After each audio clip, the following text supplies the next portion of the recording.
L'espace est devenu annuel et incontournable dans la vie des acteurs du monde du travail guinéen.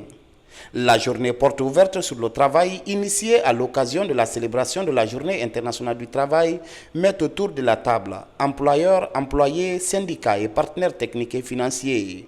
Avec pour thème rôle de l'administration du travail dans l'atteinte des objectifs du programme Simandou 2040, cette deuxième édition vise à créer un cadre d'échange et de partage entre les acteurs de la vie économique pour promouvoir l'emploi, l'amélioration des conditions de travail, la protection sociale et le dialogue social.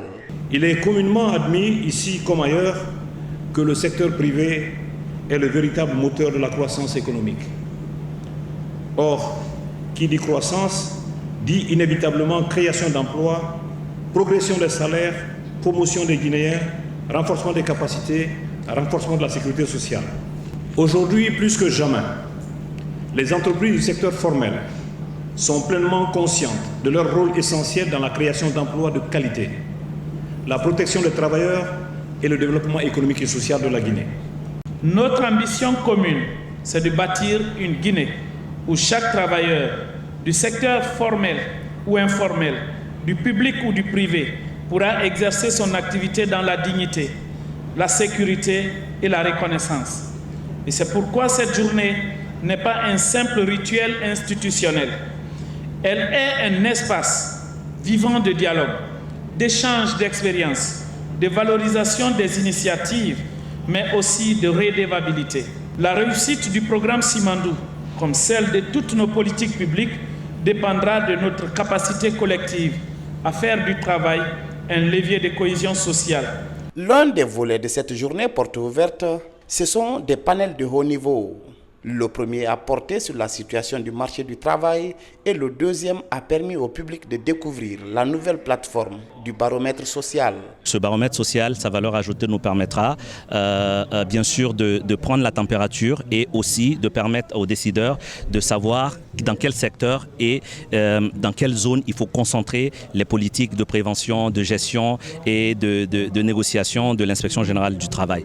Le taux d'emploi, au fait, c'est le rapport entre le nombre de personnes qui occupent un emploi rémunéré et la population en âge de travailler.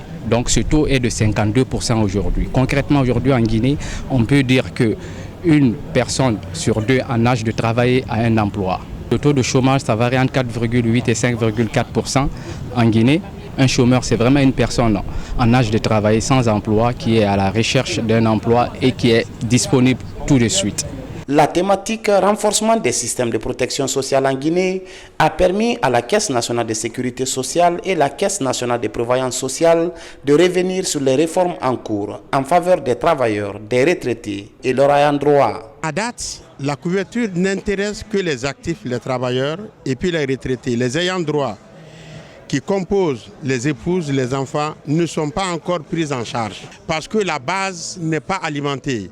Nous attendons la finition du RAVEC pour pouvoir communiquer les deux plateformes afin d'aller chercher les informations se trouvant sur la plateforme de RAVEC. C'est à partir de là que nous pouvons exploiter et attribuer à chaque travailleur les données de base qu'il faut afin de procéder à la prise en charge graduelle des ayants droit. Avec le projet Simandou et le programme Simandou 2040, les perspectives de promotion du travail décent et de justice sociale sont bonnes. Le panel sur le méga-projet a révélé la création de 50 000 emplois, la formation de milliers de jeunes et un investissement direct de 20 milliards de dollars. La deuxième édition de cette journée porte ouverte sur le travail est également consacrée à la foire sur le monde du travail.